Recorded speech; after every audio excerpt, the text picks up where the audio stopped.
Normality. Luangpor Teean, 1911 to 1988, was one of the most remarkable teachers of Buddhist practice to appear in Asia in modern times. His teaching issued very directly from his own experience, intensely personal and original. Not a scholar nor academic, but a simple man who spoke very frankly about his experiences. His method of meditation employs simple hand and arm movements as a way to increase awareness. If you are searching for ways to calm a busy mind, Luangpor Teean's gentle teaching will guide the way. Luangpor Teean Jita Sub Ho. Forward. The way Luangpor Teean teaches differs somewhat from other teachings because he speaks directly from his experiences. Luangpor Teean couldn't read or write, nor speak Central Thai, only the Lao dialect, until 12 or 13 years before he died. Because of this lack of academic knowledge, his words don't always correspond to the accepted interpretations of those words. One who is attached to conservative explanations will find this unacceptable, but someone with an open mind, concerned about what is behind the words, can step over rigid views about what things mean. For example, the four chanas are explained in terms of the four stages of enlightenment, and seeing the Tathagata, as seeing oneself. Some of these points could be seen as ready-wit, Pali, Patipanna, and at the same time, their meaning recognized. Other things need a mature attitude of not fussing about definitions, but sincerely opening up to what Luangpor is trying to convey. It is unlikely that it will escape the reader's attention that Luangpor Teean was a simple man, who spoke very frankly about his experiences, and the reason he did so seems rather obvious. With confidence one is liable to open up the mind more and come closer to what Luangpor is pointing to. To have an open mind is exactly what awareness is about, to receive anything that appears or occurs in the present, whether it is a sensation due to movements, breathing, the eyes blinking, the knee resting on the floor, a breeze touching the skin, or even sound and visual phenomena. We hear and see them in the present, don't we? As long as the mind doesn't proliferate, all of this can be used as more objects of awareness. They are not obstacles. That's a different attitude than training in concentration, where the mind is narrowed down to one point. But samadhi is the establishing of the mind, and we can establish the mind in awareness every second of the day because movements, as well as this practice, are natural. The translator. Walking the path. Taking a shortcut. Today the monks, novices, and lay people are meeting here in order to study the method to develop meditation. We're not interested in anything else because we've done it already. For example, making merit, being generous, upholding precepts, and doing tranquility, meditation. As for insight meditation, we've heard about it, but we don't yet understand, or we've only practiced it a little bit.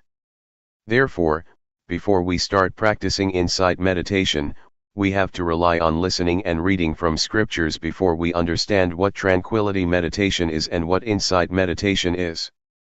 Developing awareness is the path that the Buddha teaches. Things outside of Buddhism. Making merit, being generous, keeping precepts, and doing tranquility meditation are a pair with the world. Whether there is a Buddha or there is no Buddha, these things exist anyway. When Prince Siddhartha was born, Brahmins were assiduously looked after, which is making merit and offerings. As for tranquility meditation, it's a matter of psychic powers, a matter of ambition. We've probably heard about becoming invisible, flying through the air, diving into the earth, reading other people's minds, multiplying oneself, reciting magical verses to obstruct vision, and hearing by entering absorption. This is not insight. According to the Buddha's biography, when Prince Siddhartha ordained, he studied with the hermit Alara, and mastered 7 absorptions, 4 form absorptions and 3 formless absorptions. But suffering still existed. That is to say, there was still greed, hatred, and delusion. He was not satisfied with this and so studied with the last teacher, the hermit Utthaga, until he mastered the 8 absorptions, 4 form absorptions and 4 formless absorptions. The hermit said, "That's as much as I know." But the prince was still not satisfied because there was still greed, hatred, and delusion. He wasn't liberated from suffering yet. This shows that tranquility is not able to put an end to suffering. After this, the prince tormented himself, together with the 5 ascetics who were following him.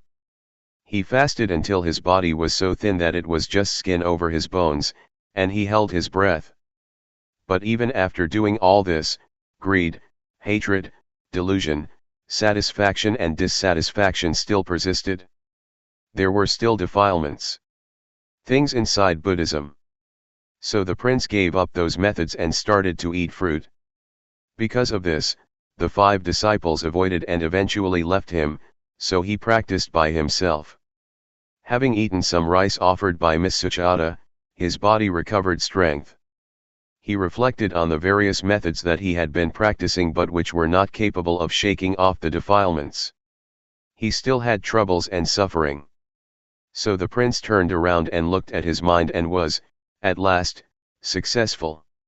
He attained Anuttara Sammasambodhiyana and became the fully enlightened Buddha.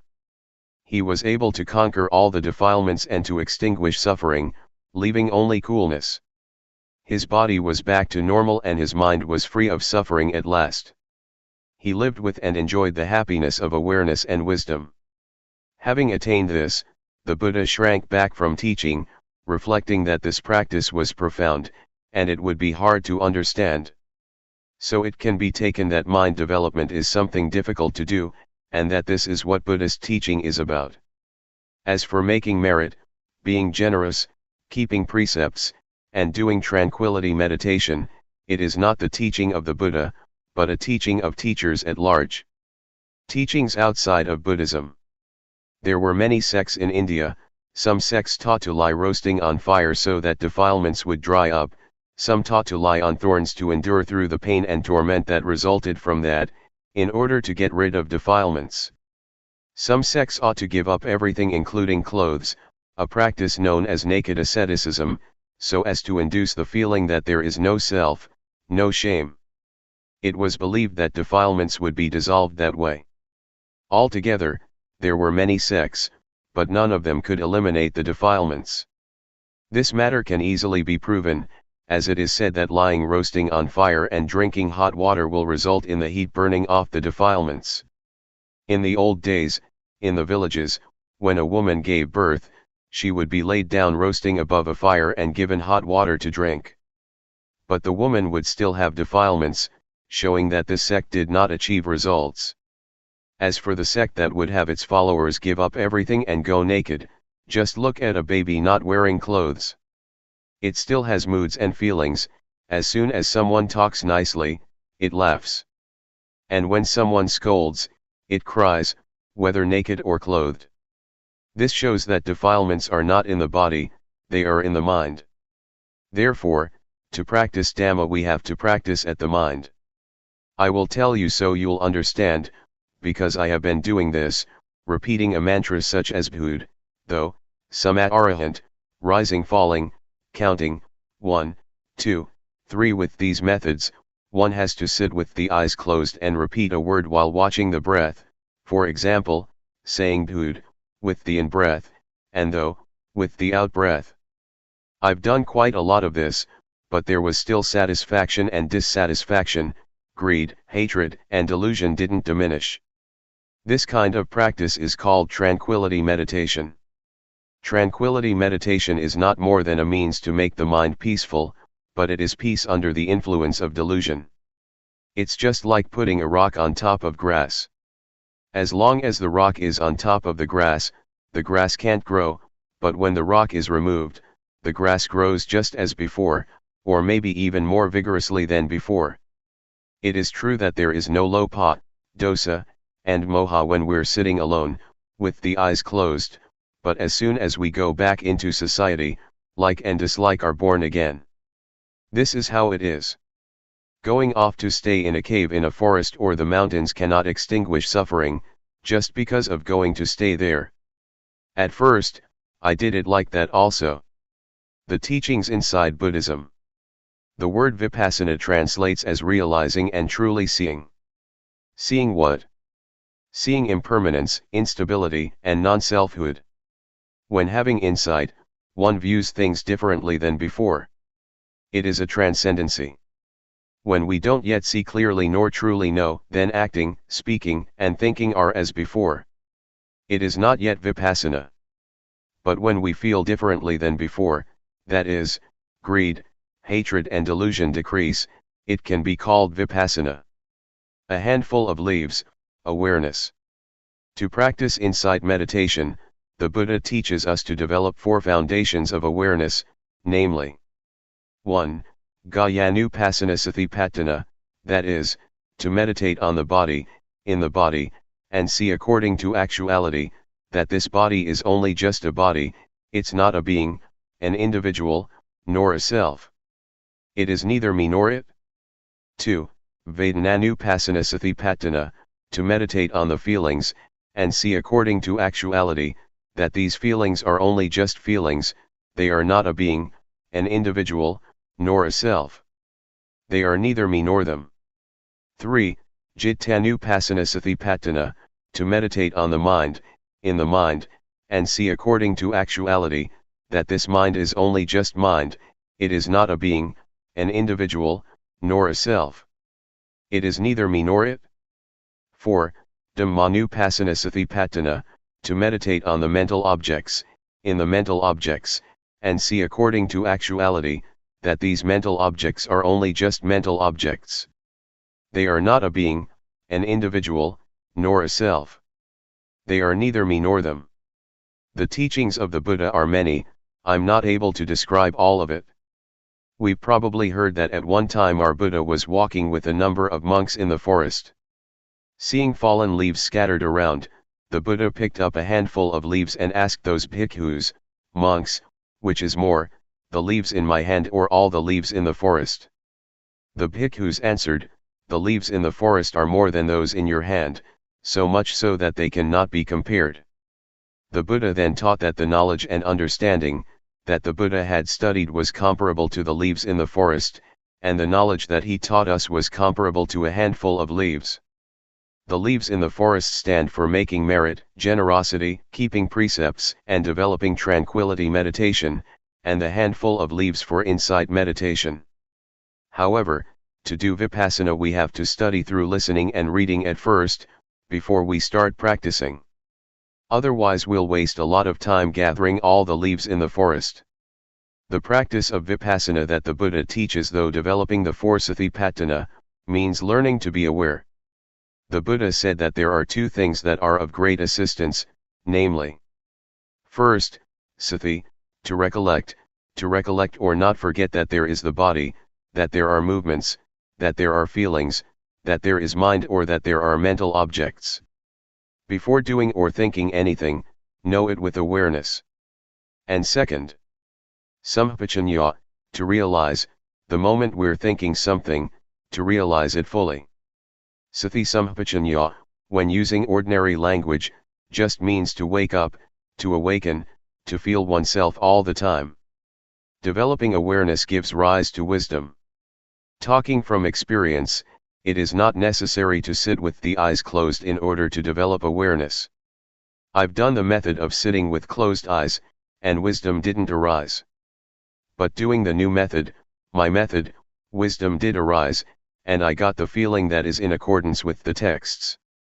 Some people may think that my method is new because they've never heard it before, but actually it is as old as the Buddhist teachings. A. Arouse the body to always feel and be awake. The development of awareness that I'm talking about and have been doing is done as follows. We can either sit down on the floor or on a chair, and it can even be done in the lying or standing position. Catch with your awareness the movements of the hands, Turn the hand up, turn the hand down, raise the hand, lower the hand. Be aware of each posture. Do this often. This is the coarse way of developing awareness. Simply speaking, walking, or lying down, or whatever you may be doing, know it. Everyone can do this method, no matter what religion one believed in. It can be practiced by all. People of all nationalities can do it because everyone has a body and mind. All religions teach the same thing, to abandon what is bad and to do what is good. B. Arouse the mind to always feel and be awake. Having developed awareness until one is skilled at it, catch the feelings in the mind with awareness, following whatever comes up, no matter what one is thinking. Know and see it. Keep watching your own thoughts continuously. Regardless of what you're doing, look at your own mind all the time, no matter what it is that you are doing, reading a book, writing, digging, cutting grass or bathing. Keep watch over your own mind all the time. What kinds of feelings are coming up? Satisfaction, dissatisfaction, worry, doubts, etc. These things are all thoughts, objects. Watch over these thoughts and objects. Then we will see the various kinds of thoughts, such as gladness, sadness, desire to get, desire to not get, anger, hate, and so forth. They don't exist all the time. They arise and pass away, they change all the time. We are not glad or sad for 24 hours. See, to know and see according to reality. Change, arising passing away, is what the Buddha showed to be impermanence, instability and non-selfhood. So don't follow moods. The Buddha proclaimed that he was enlightened by working with the mind. We have to look at our minds. Watching the mind is turning on the light by using the switch. When we do this often, awareness will become nimble and quick. Awareness will intercept greed, hatred, and delusion and prevent it from arising. Awareness and concentration are together. As for wisdom, it means knowing and seeing clearly. In Pali, it says Nati Panyasama Apa, meaning there is nothing as bright as wisdom. And Sathi they sung Navaranung, meaning awareness is that which prevents the stream of defilements. There isn't anything that is fast enough to hold back this stream, other than Sathi. It is this awareness and wisdom, that come and contact, know, see, and stop it, not letting us become deluded. This is because Sathi, Samadhi, Panya, is opposite to dosa, moha, lopa. If we don't see, know, and understand, there is full greed, hatred, and delusion. It is comparable to nighttime, when it's dark. As soon as we light a candle there is light and the darkness disappears, because darkness is afraid of light. As soon as the candle goes out, the darkness immediately comes back. D. Peace as result. That I'm giving some reflections and explaining, this shortcut method of practice is in order for you all to take it, and practice with it, so that you get quick results and don't have to waste time. This method can be used in daily life. There is no need to stop working in order to practice. Some people have practiced a bit already, and some people have only just heard it. Some people who have never heard it might feel displeased. If that's how you feel, then discard that feeling first, the knowledge that you have learned before. Put it down for now and test out what I'm saying. Try it out and you will know what the results that arise are like. I dare to guarantee that, this method is at least 80% right according to what the Buddha teaches. Talking according to just my own personal feeling, it is 100% right, because having practiced it, I know that it alleviates greed, hatred, and delusion. When those things diminish, peace arises instead. Full awareness as result. I'd like to give another example. Take a glass. We can see that there is air in the glass. When we pour water into it, the air goes out and the water is in it instead. Then, when we pour the water out, the air goes back in and replaces the water. This compares with our turning up the hand. We know, we have awareness, Sathi comes to replace not knowing, delusion. Not knowing goes out of our minds. Do it often. Catch the feeling often, in all postures. Sati will increase, and delusion, not knowing, will decrease just as the water replaces air in the glass. Maybe some of you have heard about, or have been taught, to make merit, for example by building a ceremonial hall or temple, and you get merit for this or that many eons.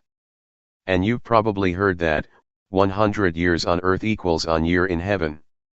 The angels throw one sesame seed in a pit that is 100 leagues deep. When it is full, that's 1 eon. Other than that, you've probably heard that to once put food into a monk's bowl, you get rewarded for 6 eons, sending a container with food to offer to monks, one gets rewarded for 5 eons, to send food for the midday meal, 5 eons. These things are puzzles, but some people don't understand. If you want to understand, you have to practice, to develop awareness, by turning the hand up and down, feeling it. Before, we would do things without sati, not feeling anything at all. It's comparable to an abyss or pit that is empty, nothing in it, just like in that puzzle. But when training in awareness, catching the movement in all postures, for example, blinking the eyes, sitting and lying down, we are aware, feeling it, knowing it. When doing this, sati increases, just like the sesame seeds that fall in the pit, or abyss that is 100 leagues wide, and 100 leagues deep. The aim of this comparison is that we train a lot in awareness, and that we do it a lot in order to get results, to make sati full, so that we are not negligent or deluded. When we have developed the 4 foundations of awareness, as described earlier, we will have the ability to really contemplate, ponder, and understand the various problems in our minds. Developing awareness in the right way will yield results within 3 years. It says in the scriptures that whoever develops the 4 satipatthana in the right way, and as continuous as links in a chain, will receive one of the following 2 results, at most, within 7 years, medium within months, or as fast as 1 to 15 days to become, 1. An arahant, or 2. An anagama, i.e., one who is nearly fully enlightened, in this very life. As for the way of developing the awareness that I'm talking about, if you really do it, knowledge and understanding will arise, and suffering will diminish, within at most 3 years, medium within 1 year, or as fast as 1 to 90 days. We will know, see, and understand, and our life from then onwards will have happiness and no suffering. To practice like this, we don't have to spend money, we can do it an hour a day, or 5 minutes. Even hearing about it often makes the defilements gradually diminish. Greed, hatred, and delusion are evil, they are suffering. To get angry once is evil and is suffering one time. Evil and darkness are the same. Darkness means not seeing, not knowing, not understanding. Merit and knowledge are the same. When we understand, we are at ease, we don't have suffering and we don't doubt. If the mind is dark, there is suffering and doubt. For example, doubt that we're going to be reborn like this and like that after death. But some people, including myself, who have made merit, been generous, kept precepts and practiced tranquility meditation, still doubt about merit and demerit, about falling into hell or going up to heaven after death. They don't understand at that time. The Buddha teaches that heaven is in the heart, hell is in the mind, and Nibbana also is in the mind. Our grandparents used to tell us this, but we didn't reflect on it, so we didn't understand it. We have to practice and know for ourselves. Studying from scriptures is good, but it cannot solve suffering. Teachers teach that we should let go of greed, hatred, and delusion, but they themselves can't let go of it. Teaching others is easy, but teaching oneself is hard. But this method of mine is not difficult. You don't have to study or learn anything. Being able to read and write or not is of no importance. Everyone can practice, men as well as women, ordained or not ordained. We can all practice. There is only one Dhamma, not many kinds. To say that the Dhamma of a person who keeps 5 precepts is one thing, that the Dhamma of a person who keeps 8 precepts is another thing, The Dhamma of an ordained person is another thing, the Dhamma of a lay person is another thing, the Dhamma of a person who practices insight meditation yet another thing. That is a different matter. That is not what I'm talking about. I say that there is only one Dhamma. Dhamma is to finish lopa, dosa, and moha. Doing this is what virtue and Dhamma are. It says in the scriptures that virtue is the means to eliminate coarse defilements, concentration is the means to eliminate medium defilements, and wisdom is the means to eliminate subtle defilements. But can we really eliminate them? No. Why not? Because we don't do it properly. The word defilement stands for greed, hatred, and delusion, but most of us understand it only as materialistic, that having money, a big house and a smart car is defilement. But in reality, those things are not defilements. They are just things that come from being diligent and knowing how to work, and from knowing how to save and accumulate things. But the defilements that I'm talking about are greed, hatred, delusion, and sorrow. These defilements are not afraid of anyone, not of rich people, not of influential people, not even of monks ordained for a long time, with a title, are they afraid? They enter into everyone's mind. On speaking in another way, we could say that the defilements slap everyone's face. A wealthy person, on being told off a bit, is displeased. This shows that the defilements slap him or her in the face. Or when someone praises him or her, satisfaction arises. This is the defilements slapping his or her face. These defilements are not afraid of anyone at all. They are only afraid of those who are disciples of the Buddha, they are afraid of those who develop the four foundations of awareness in the right way, they are ashamed, they don't dare to come close, because that person has the eye to see the Dhamma, the wisdom to see clearly. Of the lay people who have come here today, some people are still young, only 20 to 30 years old. If you develop awareness in the right way, within 2 or 3 years you will go beyond suffering, and during the remaining part of your life, you will just have happiness. Even older people 50 or 60 years old, are the same. Until you die your life will only have happiness. And when you die without suffering. If you still have another 9 or 10 years to live, it will be 9 or 10 years without suffering, with only happiness and coolness of mind. This is the heartwood, the essence of Buddhism.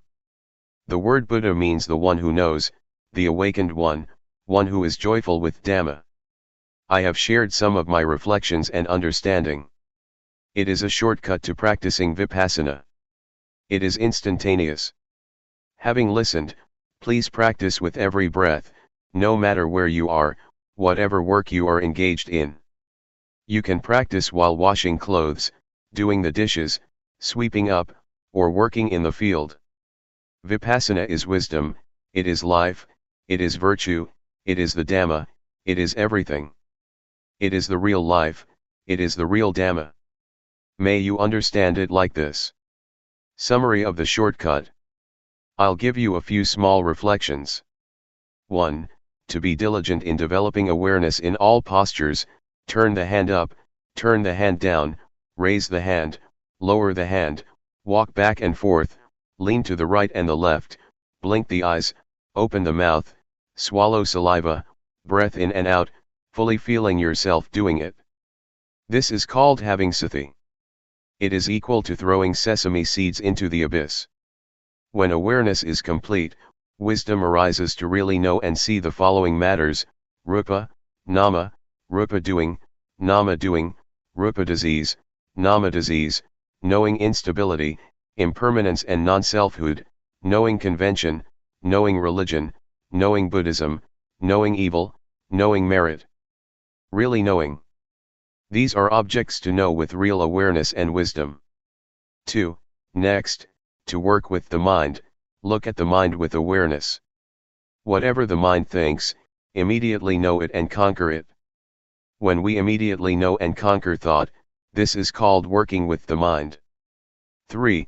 Do it until you are nimble and swift, until greed, hatred and delusion stop arising. It is the calming and extinguishing of suffering in the mind. This type of suffering we can't chase away as we would chase off a pig, a dog, a duck, or a chicken.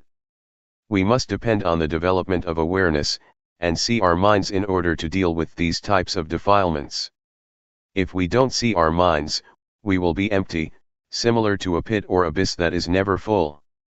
When we have awareness, it means it is full, it is no longer a pit or an abyss, and lopa, dosa, and moha don't have a place to enter, because awareness is full. Whatever work we do it with sathipanya. There is no delusion, only rightness. These types of defilements are ugly and worthy of getting fed up with. Whoever is a disciple of the Buddha with an eye to see the Dhamma, will not have them lying around in his or her mind. They are afraid. Suppose we have defilements at a level of 100%. They slap our face 100%. When we see and understand them, they will gradually diminish. Then, when we try to become familiar with looking at our minds, the defilements will diminish increasingly, step by step. When it reaches 100%, we're rid of suffering. What is left is 100% happiness. Therefore, may you all try to practice and reach the real peace and happiness. The path of peace. May you all listen well, this time, so that sathipanya springs up. Knowing suffering. Something we have in common is that we don't want suffering, we hate it. Then how does suffering arise? Suffering arises because we don't know. Suffering doesn't exist within us, and it doesn't arise all the time. What really exists for sure is normality. By nature, the mind of each person is in a state of normality. As we're working, if we do it with delusion, it is called suffering. Most people have suffering while working because they don't see suffering. People who go and see movies and shows do so because suffering leads them. This is due to our not watching minds. The moment we want to go and watch a movie, a thought flashes up that we want to watch a movie. We're not thinking it all day long. When the thought comes up, we don't see the thought. We only just know the thought, and we act, following the thought. This is called suffering. People who smoke are the same. Sometimes they don't even think to smoke but simply follow their moods. They take a cigarette to smoke because they think it is happiness, but actually it is suffering that compels them to do it. Suffering stinks. As to this word suffering, the Buddha sometimes calls it suffering, sometimes defilement, sometimes stench. When talking about suffering or defilements, one notes that it has an ugly smell to it, according to Buddhism. Suffering is something dirty and it stinks, nobody wants it. As soon as the body dies, it starts to rot and stink. But we can still wash and clean it. Excrement is something that stinks, and we detest it. Nobody wants to touch or grab hold of it. But even with such stinking things, the Buddha said, they don't stink all that much, they can still be touched and washed. But the stinking things to which the Buddha is referring are really stinky. They are greed, hatred, and delusion, concealed in our minds, ready to bubble up. The Buddha condemns this emphatically. If anyone's mind still has greed, hatred, and delusion, the Buddha says that it stinks more than excrement. As soon as the mind thinks something in a flash, a person who doesn't know, doesn't see, and doesn't understand becomes deluded immediately. This arising is called by the Buddha, a stain. The word stain means delusion. Even though we've never known, seen, or watched our minds, we still say that we see. But in reality it is not seeing, it is only just knowing thought, and then we act according to the thought.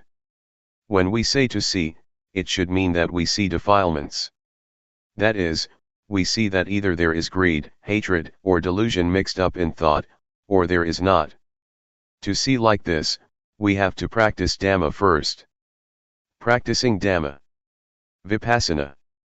In practicing Dhamma, even though one may practice various methods for a long time, if one doesn't perceive that point where the mind is manifesting, one still doesn't understand. One still doesn't understand the main principle of practice according to the teachings of the Buddha. The Buddha said that he was enlightened because he worked with the mind, practiced with the mind. but most of us just make merit and give offerings in order to chase off suffering. We haven't yet practiced by following the Buddha style. The Buddha once taught that the results of making merit 100 or 1,000 times are less than is gained by keeping the precepts even once.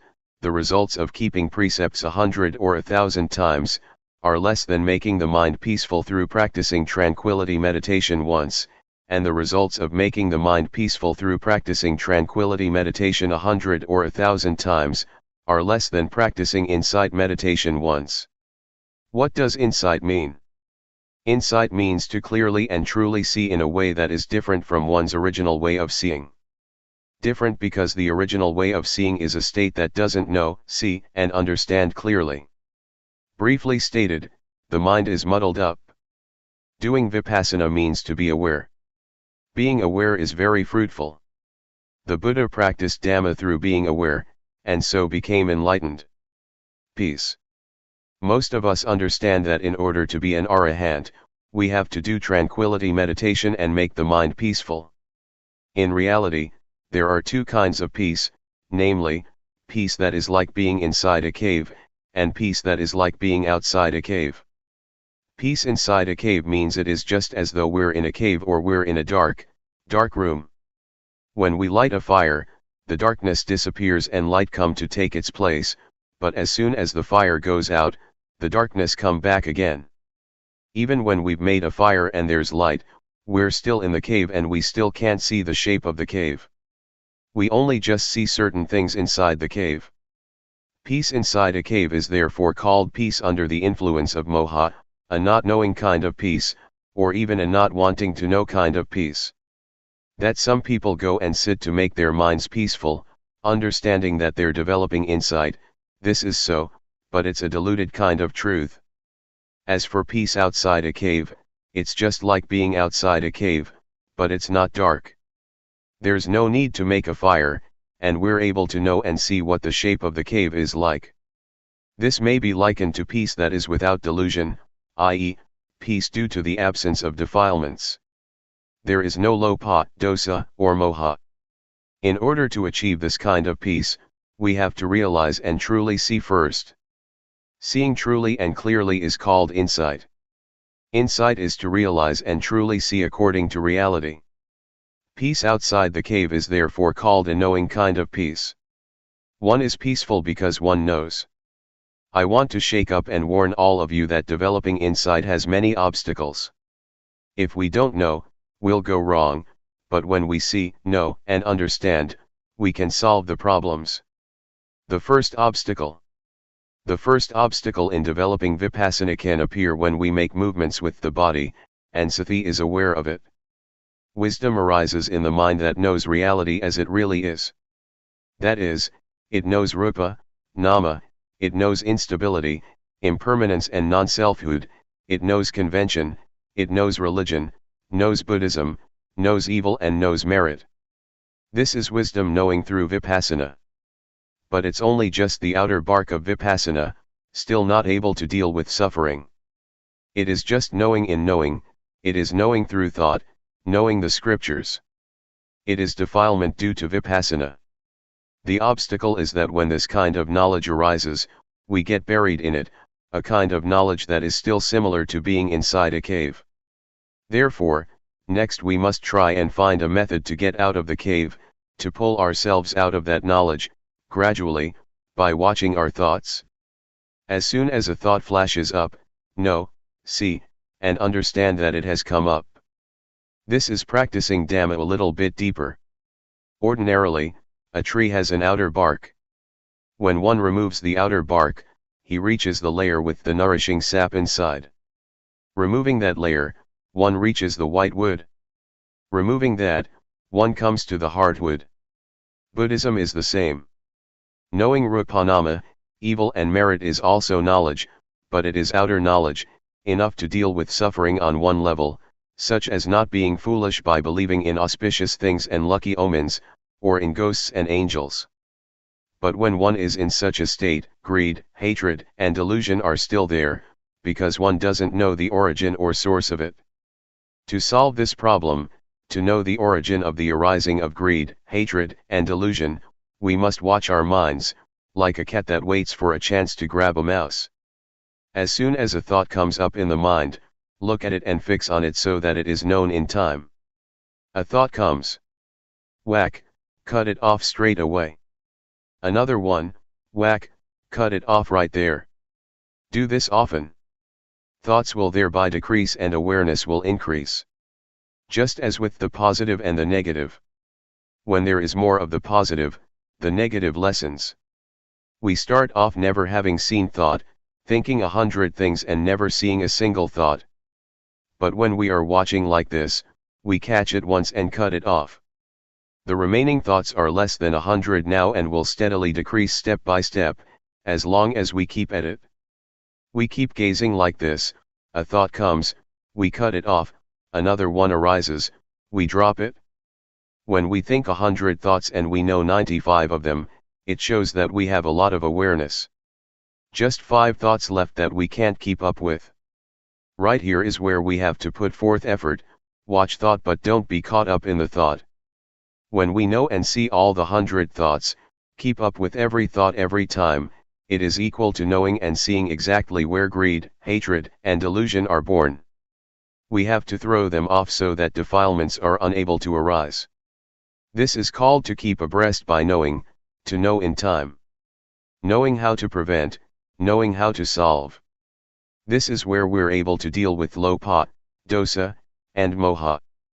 Defilements can arise because we get deluded right here.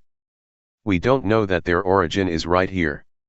This refers even to someone who goes to the monastery to listen to talks, who makes offerings, who keeps precepts and develops both tranquility and insight meditation. If that person has still never seen his or her own thoughts, then that person is still far from the truth taught by the Buddha.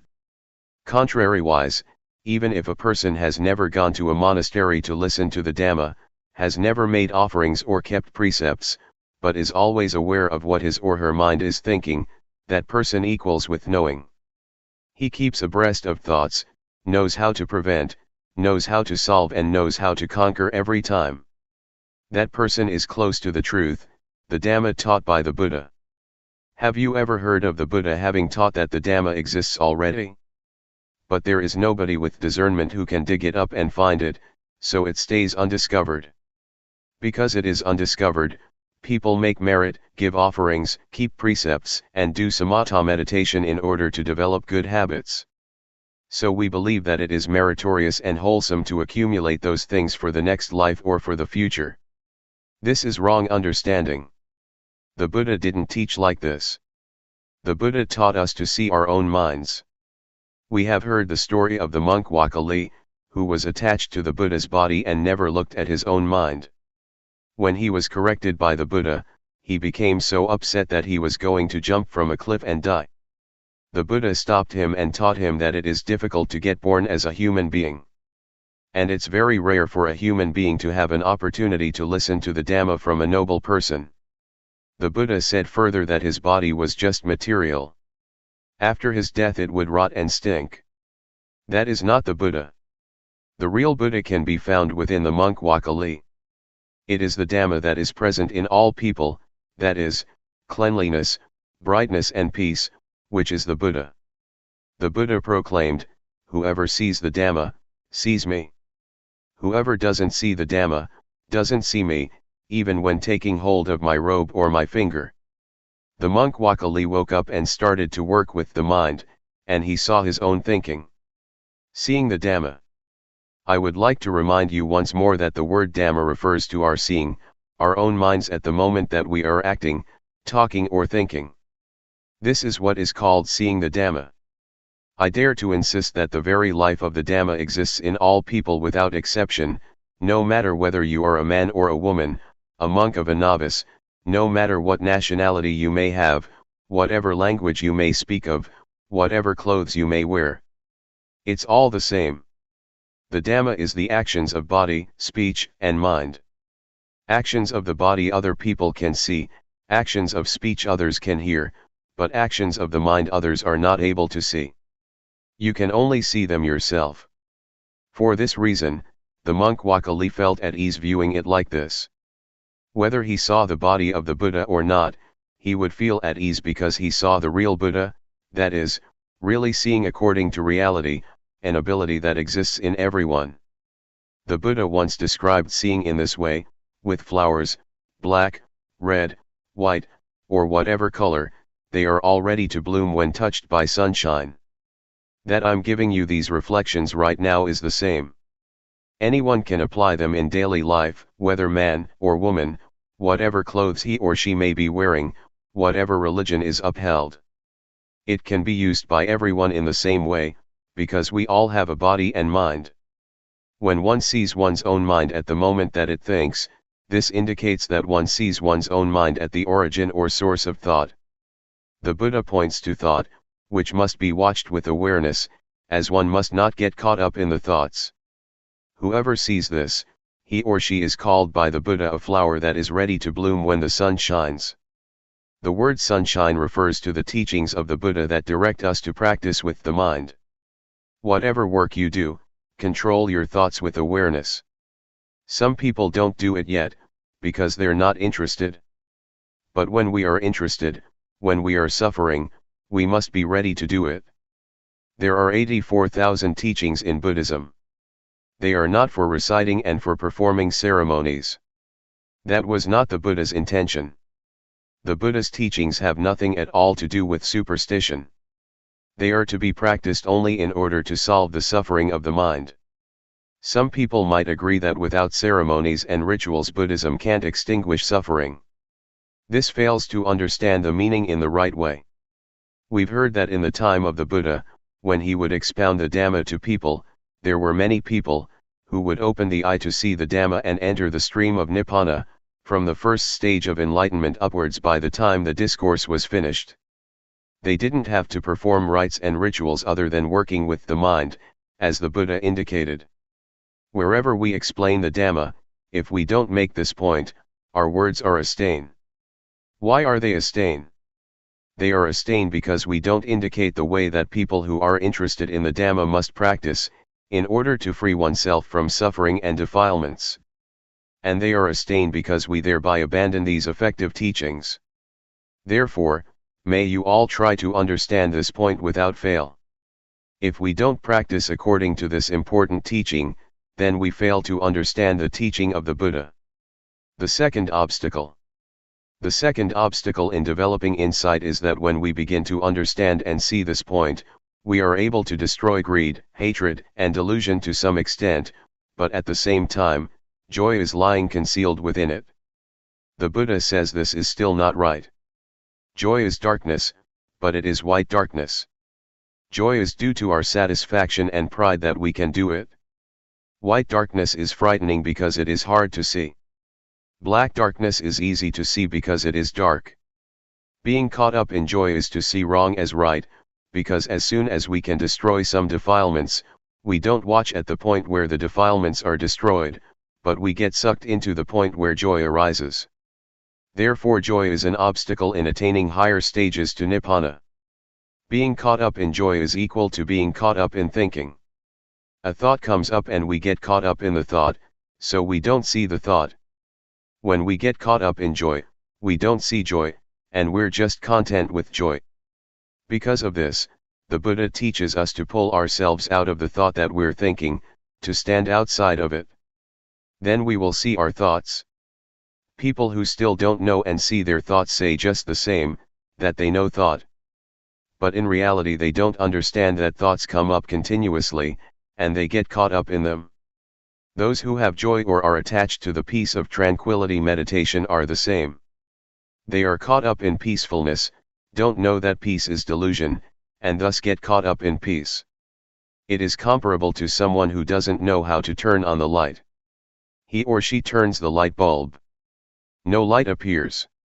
The person who pulls him or herself out of thought, and knows and sees thoughts, may be compared to someone who knows how to turn on the light. That person turns on the switch and light does appear. So we have to know the origin of thought and come to an understanding with these little thoughts of ours. Then we will have as much ability as an electric light in brightening the interior of the mind, just as one correctly turns on the light with the switch. When we're looking at our minds, there is no greed, hatred, and delusion. But the moment that we're not looking and lose awareness, greed, hatred, and delusion can come back, and we can get caught up in them. It's just like a car driving along the road. At the place where the car passes there is a wind blowing behind it, leaves and dust flap and flutter at the back of the car. Thoughts of greed, hatred, and delusion flash up for a moment, and we follow them. How can we still say that we know thought? In reality we don't see thought, but we get caught up in it. The Buddha teaches that whoever doesn't see one's own thoughts is a heedless person. Heedlessness is poison to one's life, it's like being dead. This is what I said, it stinks. The Buddha said that there is nothing that stinks as much as the mind that has greed, hatred, and delusion, the mind that is stained, the dirty mind. Our real mind isn't dirty or stained at all. It's like a light bulb. The filament in the bulb is not dirty, but dust can settle on the outside of the bulb, the inside is still as bright as before. We could compare it with the sun. When clouds obscure the light from coming to the earth, it gets dark, but the sun is still as bright as before. Vidchat, avidchat. People who don't see thought and get caught up in thought are called people in the cycle of dependent origination, they are people who don't know. We've probably heard this, avidchat is the condition for formation to arise, formations are the condition for the birth of consciousness, consciousness conditions mentality materiality, mentality materiality conditions the six senses, the six senses condition contact, contact conditions feeling, feeling conditions craving, craving conditions clinging, clinging conditions being, being conditions birth, and birth conditions old age, death, and suffering. It's a cycle.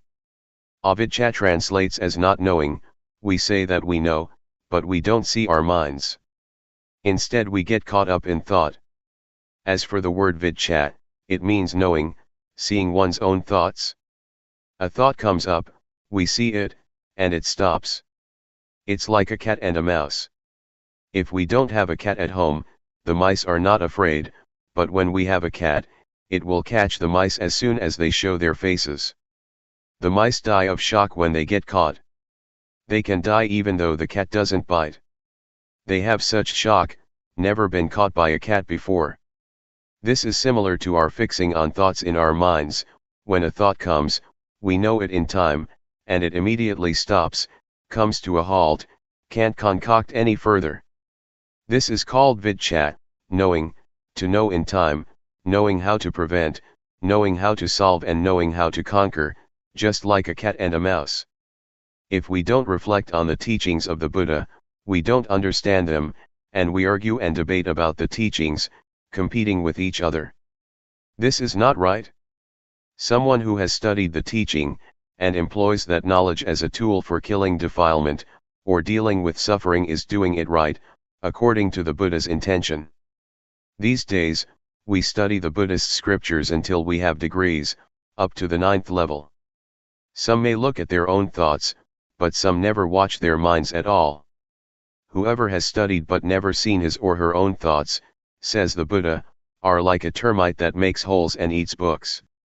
With academic studies it's the same, studying until one has university degrees, but still never watching one's mind.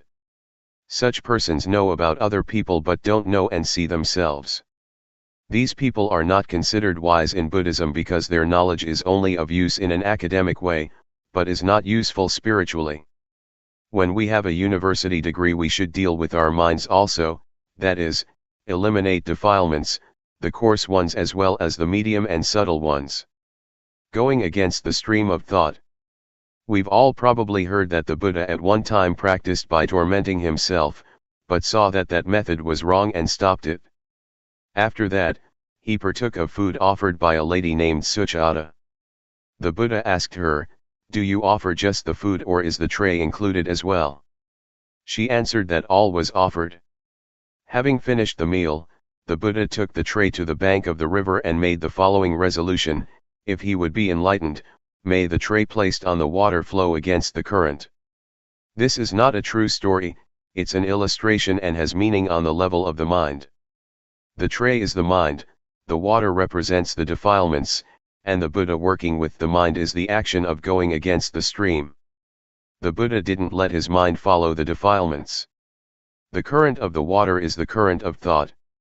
Following defilements is easy, everyone is doing it already, and so we have suffering. The Buddha practiced going against the stream of defilements for the extinguishing of suffering by watching the mind, seeing his own mind thinking. As soon as a thought would come up and there was desire to follow what the eye saw, the ear heard, the nose smelled, the tongue tasted, or the body felt, the Buddha saw those thoughts as defilements. He practiced going against the current of thought, not following the thoughts, which want things. Practicing like this, knowledge arose in him and he was enlightened. The thing that the Buddha points out to us to practice is to know thought with awareness, looking at our own minds. Whatever thought comes up, we should know and understand it, so that the thought does not proliferate further. When thought flashes up, we watch it with awareness, and the thought stops by itself. In practicing Dhamma, the thing to be careful about is the knowledge that knows things outside of ourselves. This kind of knowledge is defilement due to Vipassana. When we have such knowledge, it gives rise to gladness and joy. Joy is called white darkness. It is wrong knowing. Don't get attached to joy. Continuing the practice to the end, until we clearly see our thoughts, their origin, and their source, we come at last to the state of arising, passing. It is a break-off, a final exhaustion. I've compared it many times with a rope, tightly tied on both sides and being cut in the middle with a knife. The rope breaks, one cannot pull it together again, that is, one can't use it anymore.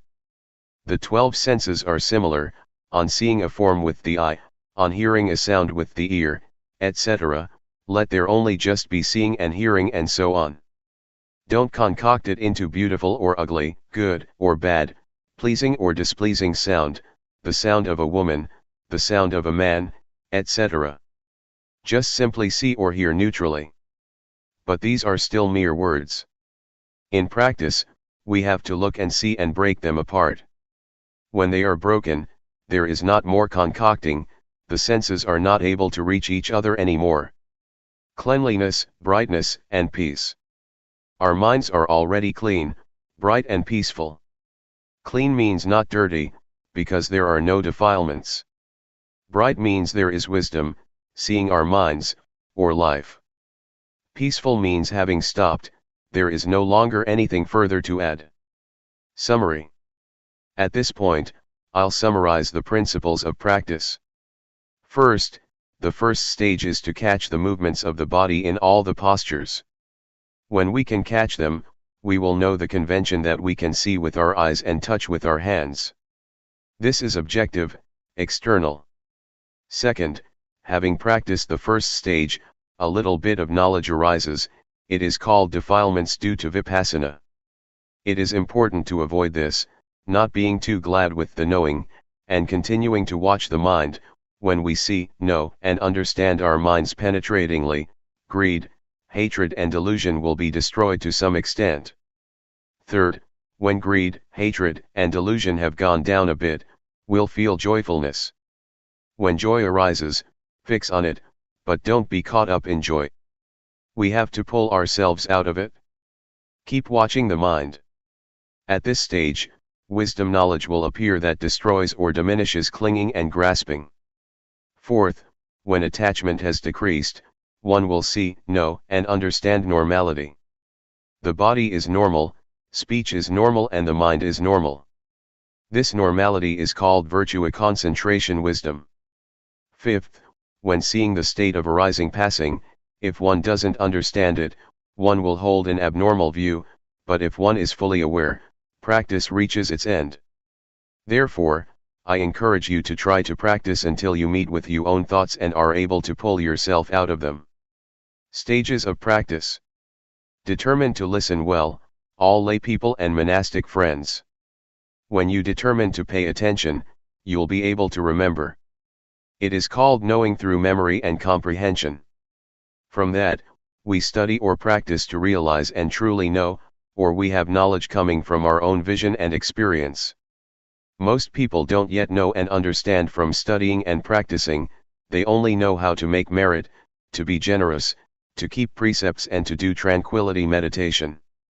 But when it comes to more profound matters, that is to say, how to develop insight meditation, there are really very few people who know and understand it.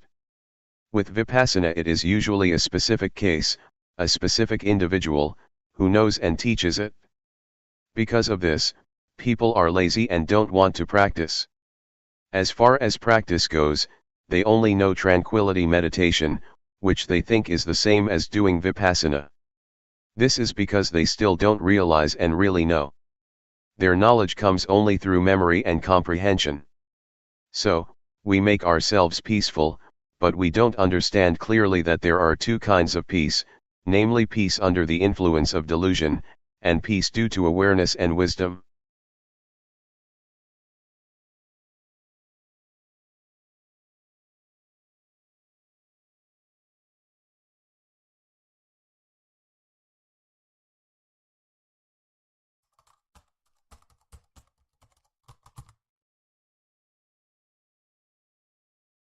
May all beings be at ease, whatever living beings there may be,